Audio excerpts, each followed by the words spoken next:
Chapter 1. The Blood That Doesn't Wash Away. Before we begin, understand this. Cases like this don't disappear.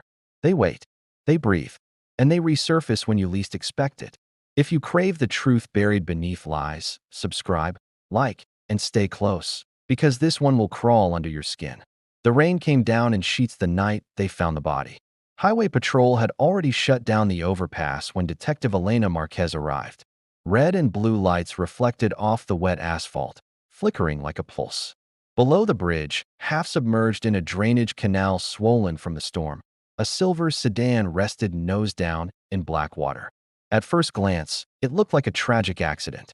But accidents don't usually involve a missing driver. The car's door hung open. The engine was still warm. And 20 yards from the vehicle, tangled in reeds and runoff debris, officers found him. Ethan Caldwell, 34, software engineer, married, no criminal record. His skull had been fractured, not from the fall, from something else. Elena crouched beside the body as crime scene technicians worked around her.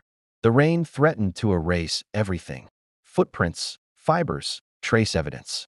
Tom was already against them. Me says blunt force trauma, Sergeant Nolan Briggs muttered beside her. Probably lost control in the storm, panicked, hit his head. Elena didn't answer immediately. She studied Ethan's hands. His knuckles were bruised. There was skin beneath his fingernails. He didn't panic, she said quietly. He fought. The next morning, the Caldwell home smelled of untouched coffee and confusion. Rachel Caldwell sat rigid at the dining table, her face pale but dry. She hadn't cried yet. Shock can freeze grief into something sharp and silent. He left around 9, she said, staring at her hands.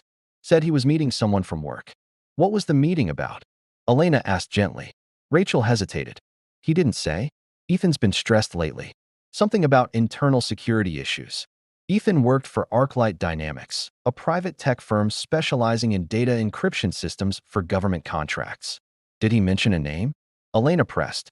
Rachel shook her head. Just said he couldn't ignore it anymore. Back at the precinct, Elena pulled Ethan's phone records. The last outgoing call had been placed at 8:42 p.m. to an unregistered number. The call lasted 37 seconds. Then, at 9:11 p.m., Ethan's phone pinged near the overpass where his body was found. At 9:14 p.m., the device went dark. It was manually powered off. She requested a warrant for ArcLight Dynamics' internal server logs. The company's legal team resisted immediately. Ethan had no active investigations, their counsel insisted. He was a mid-level engineer. Mid-level engineers don't end up beaten in drainage canals after secret meetings, Elena said, unless they know something they shouldn't. The warrant was granted. What they found inside ArcLight's network was subtle but disturbing. 3 weeks before his death, Ethan had accessed restricted audit files tied to a project labeled Helix. He'd pulled usage logs and downloaded them. 2 days later, an internal investigation had begun quietly. Then Ethan ended up dead. Elena drove to ArcLight's headquarters. CEO Martin Halpern met her in a polished conference room. Detective, this is a tragedy, Halpern said smoothly. But Helix is classified. Just explain why a software engineer felt compelled to copy restricted logs days before he died, Elena replied. Halpern's smile thinned. Was he under disciplinary review? Not formally. But Elena saw it, the flicker. Fear. Back at the crime lab, the evidence began speaking. Under Ethan's fingernails, partial DNA. On the interior of the sedan's passenger door, a faint smear of blood. Not Ethan's. The assault happened inside the car. Elena reconstructed the timeline. Ethan drives to meet someone. A conversation escalates. He struck. He fights back. The attacker attempts to stage an accident, but is interrupted. Mistakes were made. Traffic cameras along the overpass yielded grainy footage of Ethan's sedan pulling over at 9:06 p.m. 3 minutes later, a black SUV stopped behind him. It stayed for 6 minutes, then left. Elena enhanced the footage. A distinctive roof rack. Aftermarket. Rare model. She ran the image through vehicle databases. One of the registered owners worked at ArcLight Dynamics. Vice President of Security Operations. Name, Victor Dane. When Elena and Nolan arrived at his home, Dane answered calmly. Yes, I spoke with Ethan last week, he admitted. He had concerns about Helix. Was he right? Dane's jaw tightened slightly. Helix is secure. Where were you last night between 9 and 10? I was home. Anyone confirm that? My wife. Convenient. They obtained a warrant for Dane's vehicle. Inside, it was too clean. But under alternate light source testing, faint traces of blood residue glowed. The lab comparison came back. The partial DNA under Ethan's fingernails matched Victor Dane. We've got him. Not yet, Elena said. Motive still mattered. They dug deeper into Helix's logs. Ethan had flagged anomalies. Unauthorized data extraction disguised as routine updates. Someone inside ArcLight had been siphoning classified encryption frameworks. Corporate espionage. Victor Dane had clearance to approve those transmissions. He wasn't protecting Helix. He was selling it. And Ethan had discovered the breach. The arrest warrant was signed. But when officers arrived at Dane's home, the garage was empty. His wife claimed he left for an emergency call. His phone was off. His passport missing. On the kitchen counter sat a shattered glass and a single drop of blood. Victor Dane was running. An APB went out. At 3:17 a.m., a highway patrol unit spotted the black SUV. A pursuit followed. Rain again. The SUV spun into a guardrail. The driver's seat was empty. Victor Dane had fled on foot into dense forest. 9 units tracked him until the trail ended at a riverbank. Footprints stopped. At dawn, divers searched the river. They found no body. Back at the lab, a final piece arrived. The blood smear inside Ethan's sedan, it wasn't Victor Dane's. It belonged to someone else. Someone female. The DNA profile matched a sample in Cody's. Rachel Caldwell, Ethan's wife. Elena stared at the screen. Rachel had told them Ethan left alone. She claimed she didn't know what the meeting was about. But her blood was inside the car. Fresh. Transferred during the struggle. Meaning Rachel Caldwell had been in that vehicle the night her husband died. The case wasn't just about corporate espionage. It was about betrayal. When detectives returned to the Caldwell house and opened the locked basement door to Ethan's home office, they found a second laptop. The unsent email glowed on the screen like a confession frozen in time. Subject: My wife is involved. Elena read it twice before speaking. Ethan had written it 3 hours before his death. The body of the message was incomplete, as if he had been interrupted. If anything happens to me, it won't just be Victor Dane. Rachel has known about the transfers for months. I didn't want to believe it at first. I thought she was being manipulated. But tonight she insisted on coming with me. She said she could fix it. I'm starting to think I don't know my wife at all. The message ended there. No signature. No scent. Just fear. Nolan leaned against the desk, arms folded. So what now? Husband uncovers corporate espionage. Wife is somehow connected. Security chief sells secrets. Everyone lies. Elena's eyes stayed on the screen. Now we stop assuming anything. Rachel Caldwell was brought in voluntarily that afternoon. She wore the same gray sweater from the night before, hair pulled back tightly, hands folded in her lap. You said Ethan left alone, Elena began calmly. That wasn't true. Rachel's face didn't crack immediately. I didn't want to complicate things. Complicate what? I followed him, she said quietly. I was worried. Worried about what? Rachel hesitated, then exhaled. He'd been acting paranoid, saying the company wasn't safe, that someone inside was stealing government encryption frameworks. He thought Victor Dane was involved. And you? I thought he was spiraling. Elena slid a photo across the table. Traffic footage of the 2 vehicles stopped on the overpass. You didn't just follow him. You got out of your car. Rachel's jaw tightened. We found your blood inside Ethan's sedan, Elena continued. That's not from standing on the shoulder. Rachel swallowed hard. Victor hit me. The room went still. Explain, Elena said. Rachel's voice trembled slightly now. I pulled up after Ethan stopped. I saw the SUV behind him. I didn't know who it was at first. Then I saw Victor get out. They started arguing. I panicked and ran toward them. Victor shoved me into the car door. I hit my head. I must have bled. You expect us to believe you just stood there while your husband was beaten to death? Rachel's eyes welled for the first time. I didn't see him hit Ethan. It happened so fast. Ethan pushed Victor. They struggled. Then Victor grabbed something from the SUV. I screamed. I ran back to my car. I was scared. You left your husband there? I thought he would come back to me. I didn't know. Her voice broke. I didn't know he would end up in the water. Elena studied her carefully.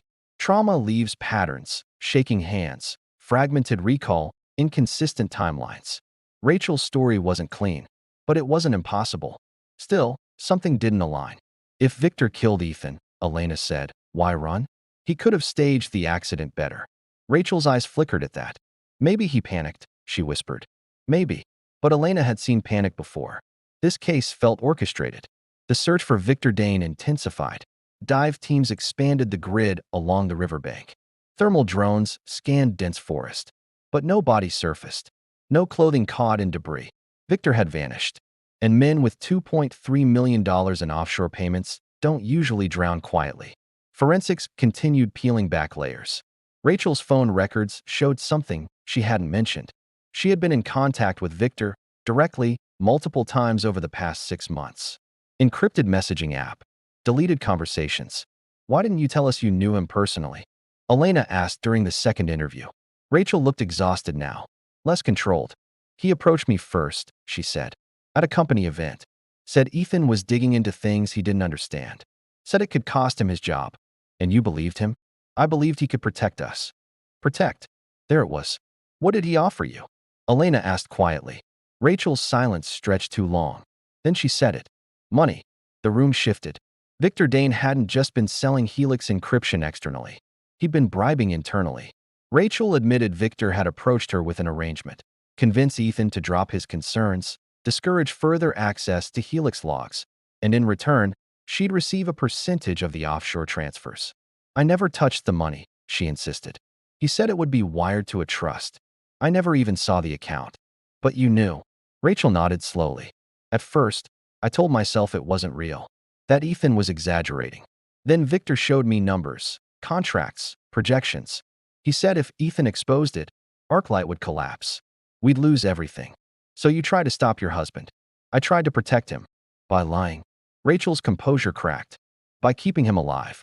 Elena let the words hang. Because Ethan wasn't alive. Meanwhile, digital forensics uncovered a new anomaly. On the night of the murder, at 9:12 p.m., a third device pinged near the overpass. A burner phone, briefly active for 30 seconds. The signal triangulated not from the bridge itself, but from beneath it. Near the canal. Someone was already down there, Nolan muttered. Waiting. That meant the scene wasn't spontaneous. Victor and Ethan argue on the bridge. Rachel arrives. A struggle occurs. But below them, someone else is positioned near the drainage canal. Prepared. Elena replayed the timeline in her mind. If Ethan had been struck on the bridge, how did his body end up precisely where the canal current would carry it into deeper water? Someone had moved him, which meant Victor likely didn't act alone. Financial records from the Estonian Shell Corporation revealed layered transfers routed through a domestic consulting firm, Redcrest Analytics. Redcrest had one employee. Name, Adrian Voss. Background, former cyber intelligence contractor. Terminated from a federal agency 2 years earlier for misconduct involving unauthorized data access. Adrian Voss had been hired by Victor Dane as a security auditor. The piece is sharpened. Victor sells encryption. Adrian handles digital laundering. Rachel ensures Ethan stays quiet. But Ethan pushes forward anyway. And when exposure becomes inevitable, they escalate. A warrant for Adrian Voss's apartment was executed just after midnight. The place was empty. Laptop gone. Hard drives removed. But in the trash, investigators found something carelessly overlooked. A receipt. Boat rental. Dated the night of the murder. 10:03 p.m. Pickup location. A private marina less than 2 miles downstream from the overpass. Elena's stomach tightened. Victor hadn't fled into the river. He'd crossed it. Using Adrian. Divers returned to the canal and expanded the search grid. This time, they weren't looking for a body. They were looking for evidence discarded from a boat. Within hours, they found it. A weighted duffel bag lodged against a submerged branch. Inside, a blood-stained metal flashlight, heavy enough to fracture a skull, and a handgun, registered to Victor Dane. Ballistics later confirmed it hadn't been fired that night. It was insurance, not the murder weapon. The flashlight, however, carried both Ethan's blood and partial prints matching Adrian Voss. Victor hadn't struck the final blow alone. It had been a coordinated effort. Elena felt the investigation tightening like a noose. Rachel's involvement now looked less passive. Phone metadata showed she had texted Victor at 8:58 p.m. just before Ethan arrived at the overpass. On our way. Not he's on his way. Our. Meaning she intended to be there. Meaning the meeting was staged. Elena returned to the interrogation room one final time. You didn't just follow him, she said calmly. You helped set it up. Rachel stared at the table, tears falling silently now. I thought we could scare him, she whispered. Victor said if Ethan saw how serious it was, he'd back off. And Adrian? Rachel's eyes widened. I didn't know Adrian would be there. But she knew Victor wasn't alone. She had known enough. Did you know they planned to throw him into the canal? Elena asked. Rachel shook her head violently. No, I swear. Then why didn't you call for help? Rachel's silence was answer enough. Because fear of losing everything can be stronger than love. Arrest warrants were issued for Adrian Voss. Rachel Caldwell was charged with conspiracy and obstruction. Victor Dane remained missing. 2 days later, a fishing vessel reported spotting an abandoned motorboat tangled in reeds 20 miles downstream. Inside the boat, investigators found dried blood on the floorboard and a second phone. Cracked screen. Water damaged, but recoverable. It belonged to Victor Dane. The last message sent from it, timestamped 9:27 p.m., the night of the murder, read, "It's done. Clean it up." The recipient wasn't Adrian. It wasn't Rachel. It was someone else. Saved only as M. Elena stared at the contact. Because ArcLight Dynamics CEO was named Martin Halpern. And suddenly, this wasn't just internal corruption. It was executive level. When they brought Halpern in for questioning, he appeared calm. Almost too calm. I had no knowledge of Victor's activities, he said evenly. If he betrayed the company, he acted alone. Then why did he text you that it was done? Elena asked, sliding the recovered message across the table. For the first time, Martin Halpern's mask slipped. Just slightly. You're making assumptions, detective. Am I? Elena leaned forward. Because from where I'm sitting, this looks less like a rogue security chief and more like a company protecting its secrets at any cost. Halpern's silence filled the room. Outside, news vans had begun circling ArcLight's headquarters. Federal investigators were preparing to step in. And somewhere, Victor Dane was still alive. Watching. The moment federal agents stepped into ArcLight Dynamics, the building changed. Glass walls suddenly felt like cages. Martin Halpern no longer looked like a confident CEO. He looked like a man calculating survival odds. Detective Elena Marquez stood beside 2 agents from the Department of Justice as they secured Halpern's office. Hard drives were removed. Phones bagged. File cabinets sealed. Victor Dane's final message echoed in her mind. It's done. Clean it up. That wasn't panic. That was procedure. And procedures don't originate with middle management. Forensic accountants worked through the night tracing the offshore payments. What initially appeared to be $2.3 million ballooned into something much larger. Layered transactions. Split transfers. Cryptocurrency conversions. Shell consulting contracts. This wasn't just espionage. It was infrastructure. Helix, the encryption system Ethan died trying to expose, had been modified months before his first complaint. The changes were subtle, backdoor access points disguised as system optimization updates. Someone had intentionally weakened federal-grade encryption, and someone had been paid extremely well to do it. Adrian Voss was arrested 48 hours later at a remote cabin near the Canadian border. He didn't resist. He didn't deny it. He simply said, "You're late." In interrogation, Adrian confirmed what Elena feared. Victor Dane had been working under instruction. The board didn't know. Most executives didn't know. But Martin Halpern did. Helix wasn't just encryption, Adrian explained, hands cuffed to the table. It was leverage. Governments pay more when they think they're secure. You built the vulnerability, Elena said. Adrian nodded. Victor oversaw implementation. Halpern approved it. And Ethan? He wasn't supposed to figure it out. The room went silent. Adrian leaned back slightly. When he pulled the audit logs, Victor panicked. Halpern told him to handle it. Handle it. Corporate language for something darker. Digital reconstruction specialists rebuilt the timeline with chilling precision. 8:31 p.m. Ethan leaves home. 8:58 p.m. Rachel texts Victor. On our way. 9:05 p.m. Adrian parks beneath the bridge. 9:06 p.m. Victor arrives behind Ethan. 9:08 p.m. Rachel exits her vehicle. 9:10 p.m. Physical altercation begins. 9:12 p.m. Adrian climbs up from beneath the overpass access ladder. 9:14 p.m. Ethan is struck with the flashlight. 9:17 p.m. Victor sends first encrypted message. 9:20 p.m. Body moved to canal. 9:27 p.m. It's done. Clean it up. The storm hadn't created chaos. It had been chosen for cover. Rachel's role became clearer. She hadn't intended for Ethan to die, but she had knowingly delivered him to the confrontation. Fear of financial ruin. Fear of exposure. Fear of losing status. She thought it would scare him. Instead, it ended him. 3 days after Adrian's arrest, a border surveillance camera caught a face partially obscured by a baseball cap. Victor Dane. He wasn't fleeing the country. He was circling back. Elena studied the footage repeatedly. Victor wasn't desperate. He was deliberate, which meant he believed something still protected him. Then a break came from an unexpected place. An anonymous, encrypted file was sent to the Department of Justice server. Inside was a partial audio recording. Halpern's voice. Calm. Controlled. You eliminate the exposure. I eliminate the risk to you. Everyone walks away intact. The recording ended.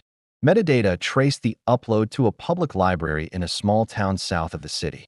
Security footage revealed a hooded figure leaving minutes before the upload. Facial recognition matched Victor Dane. He wasn't running. He was negotiating. Elena understood something critical at that moment. Victor Dane was not trying to disappear. He was trying to survive, which meant he would eventually reach out directly. She arranged for controlled leaks to the press. Headlines suggested Halpern was preparing to cooperate with federal prosecutors. Within 12 hours, Victor's burner phone activated. Pinged near an industrial rail yard. A meeting location. Tactical units moved in quietly. Elena waited inside an unmarked vehicle across the street as night settled in. Victor arrived alone. No SUV this time. Just a gray sedan. He stepped out slowly, scanning the shadows. You can come out now, he called softly. Elena stepped forward. Drop the phone. Victor smirked slightly. You're not here to arrest me yet. Try me. Victor studied her. You think this ends with Halpern? It ends with you in custody. Victor shook his head. You still don't understand the scale. Before Elena could respond, gunfire erupted from the opposite end of the rail yard. Not from Victor. From a third party. Chaos exploded across steel and concrete. Victor dove behind a crate. Elena pulled her weapon and shouted commands. 2 masked shooters fired from elevated positions before tactical units returned fire. Within seconds, 1 gunman was down. The other fled into darkness. Victor remained crouched, hands visible. I told you, he said breathlessly. I'm a liability now. Ballistics later confirmed the shooters weren't connected to Adrian. They weren't freelancers. They were tied to a private security firm contracted by ArcLight's parent investment group. Halpern hadn't just approved corruption. He had activated contingency plans. Cleanup wasn't just about deleting files. It was about deleting people. Victor agreed to testify that night, in exchange for protective custody. His full statement shattered the illusion of a single corrupt executive. ArcLight had intentionally weakened Helix under direction from its investment board, allowing foreign clients to exploit encryption vulnerabilities at premium prices. When Ethan accessed the logs, the vulnerability became traceable. Exposure would collapse billion-dollar contracts. Victor was instructed to neutralize the risk. He claimed he intended intimidation. But when Ethan refused and threatened to contact federal authorities immediately, Adrian escalated. Rachel screamed. Victor hesitated. Adrian struck. And once blood was spilled, there was no reversing it. Halpern's final instruction had been simple: no loose ends. Martin Halpern was arrested at his penthouse apartment overlooking the city skyline he once ruled. He didn't resist, but he did smile faintly when handcuffed. You think this fixes anything? He asked Elena. It fixes accountability. Halpern shook his head. You stopped one company, not the system. Maybe he was right. But systems are built from individuals. And individuals fall. The courtroom became a battleground of digital evidence. Forensic animation recreated Ethan's final moments with surgical precision. DNA under fingernails. Encrypted server logs. Offshore bank records. Recovered audio files. Vehicle trajectory modeling. Modern forensics didn't rely on confession. It relied on data. Victor testified. Adrian testified. Rachel testified through tears. Halpern maintained composure until the prosecution played the recording of his voice approving elimination of exposure. The jury deliberated less than 9 hours. Guilty on all major counts. Corporate espionage. Conspiracy to commit murder. Obstruction of justice. Rachel received a reduced sentence for cooperation. Adrian faced life imprisonment. Victor entered federal protection, and Ethan Caldwell's name became synonymous with whistleblower courage. 6 months later, Elena received a secure envelope at her office. No return address. Inside was a flash drive. On it, archived Helix contracts predating Halpern, signed by executives long retired, meaning the vulnerability may have existed before Victor, before Halpern, before Ethan. The system wasn't created by one man. It evolved. Elena sat alone in her office, staring at the skyline. Justice had been served, but the architecture of corruption stretched further than any single arrest. Her phone buzzed. Another tech company. Another encryption audit request. Another anomaly flagged by an engineer. She exhaled slowly, because she knew something most people don't. Crimes aren't always violent at first. They start with quiet compromises. And in a world where data is power, the most dangerous weapon isn't a gun. It's a vulnerability no one notices, until someone dies trying to expose it. If you think this case was intense, you're not ready for the next one. Stay close, because the truth always leaves a trace.